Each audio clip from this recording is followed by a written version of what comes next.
दशकं 40 पूतना मोक्षः कल्यतां रागम् तदनुनन्दममन्दशुभास्पदम् नृपपुरीं करदानकृते गतम् समवलोक्य जगाद भवत्पिता विदितकं ससहाय जनोद्यमः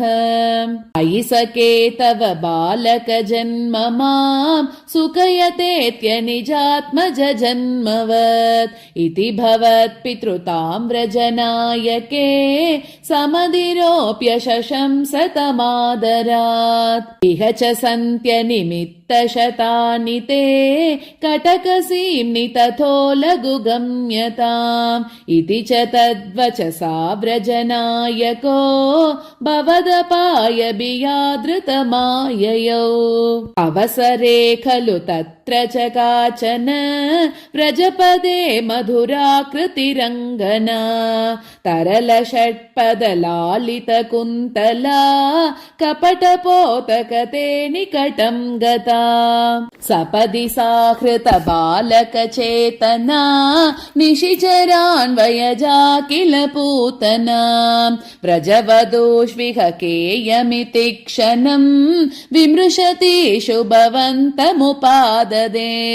ललितभावविलासहृतात्मभिः युवतिभिः प्रतिरोद्धुमपारिता स्तनमसौ भवनान्तनिषेदुषी प्रददुषी भवते कपटात्मने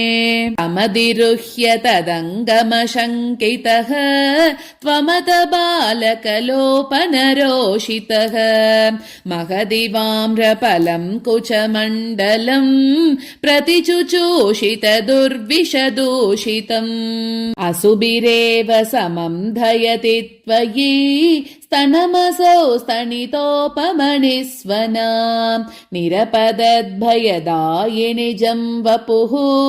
प्रतिगता प्रविसार्य भुजावुभौ भयदघोषण भीषण विग्रह श्रवण दर्शन मोहितवल्लवे व्रजपदे तदुरस्तलकेलनम् ननुभवन्तमगृह्णत गोपिकाः भुवनमङ्गलनामभिरेवते युवतिभिर्बहुधा कृतरक्षणः त्वमयि वातनिकेतननाथ माम् अगदयन् कुरु तावक सेवकम् नारायण अखिल गुरो भगवन्नमस्ते सर्वत्र गोविन्द नाम संकीर्तनं गोविन्द गोविन्द।